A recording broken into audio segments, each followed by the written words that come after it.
Capítulo 19. Então Pilatos levou Jesus e mandou açoitá-lo. Os soldados trançaram uma coroa de espinhos e a puseram na cabeça dele e o vestiram com um manto púrpura. Eles se aproximavam dele e diziam: Salve, Rei dos Judeus! Também lhe davam bofetadas. Pilatos saiu novamente e disse ao povo: Escutem, vou trazê-lo para fora a vocês, para que saibam que não vejo motivo para acusá-lo. Então Jesus saiu usando a coroa de espinhos e o manto púrpura. Pilatos lhes disse: Eis o homem! No entanto, quando os principais sacerdotes e os guardas o viram, gritaram: Para a estaca com ele! Para a estaca com ele! Pilatos lhes disse: Levem-no vocês mesmos e executem-no, pois eu não vejo nenhum motivo para acusá-lo. Os judeus lhe responderam: Nós temos uma lei, e é segundo a lei que ele deve morrer, porque se fez filho de Deus.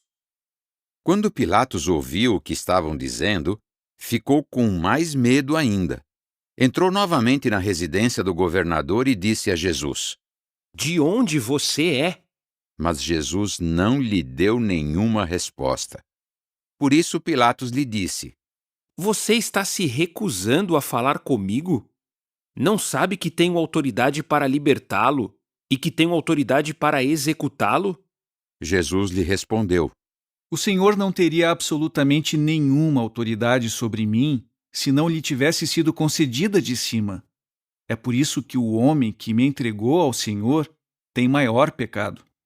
Por isso, Pilatos procurava um meio de libertá-lo. Mas os judeus gritavam: Se o senhor libertar esse homem, não é amigo de César. Todo aquele que se faz rei fala contra César. Então, depois de ouvir essas palavras, Pilatos levou Jesus para fora e se sentou num tribunal, num lugar chamado Pavimento de Pedra, que em hebraico é Gabatá. Era o dia da preparação da Páscoa, por volta da 6ª hora. Ele disse aos judeus: Eis o seu rei! No entanto, eles gritaram: Mate-o! Mate-o! Para a estaca com ele! Pilatos lhes perguntou. Devo executar o seu rei? Os principais sacerdotes responderam: Não temos rei senão César. Em vista disso, Pilatos o entregou a eles para ser morto na estaca. Então eles se encarregaram de Jesus. Carregando ele mesmo a estaca, saiu para o chamado lugar da caveira, que em hebraico é chamado Gólgota. Ali eles o pregaram na estaca ao lado de 2 homens, um de cada lado, e Jesus no meio. Pilatos redigiu também uma inscrição e a colocou na estaca. Estava escrito: Jesus o Nazareno, Rei dos Judeus. Muitos judeus leram essa inscrição porque o lugar onde Jesus estava pregado na estaca era perto da cidade, e a inscrição foi feita em hebraico, em latim e em grego.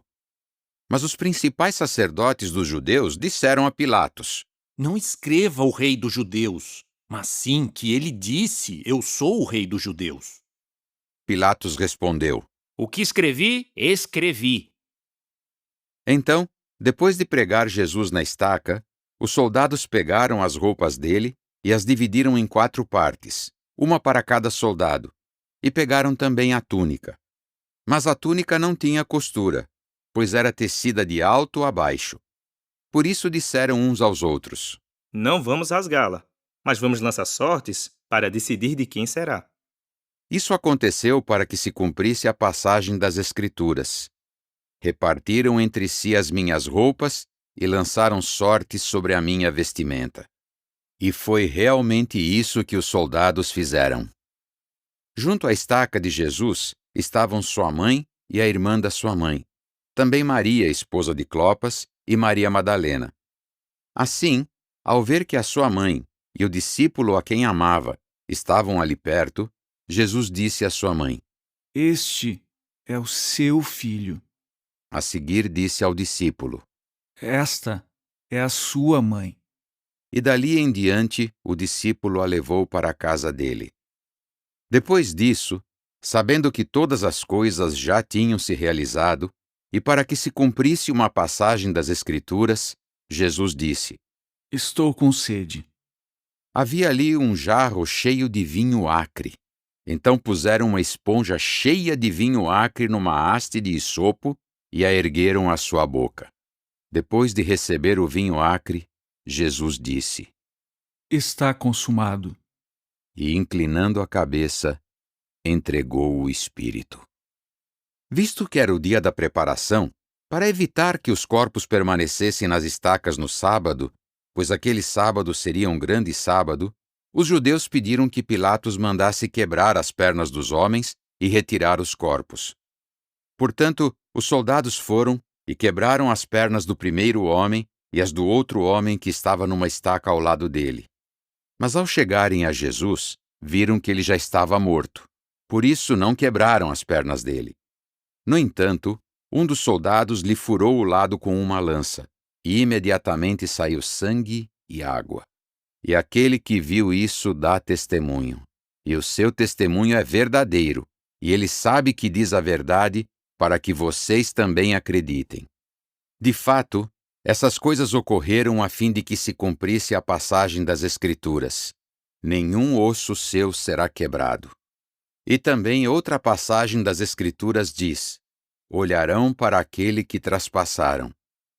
Depois dessas coisas, José de Arimateia, que era discípulo de Jesus, mas secretamente, pois tinha medo dos judeus, perguntou a Pilatos se podia retirar o corpo de Jesus. E Pilatos lhe deu permissão. Portanto, ele foi e retirou o corpo.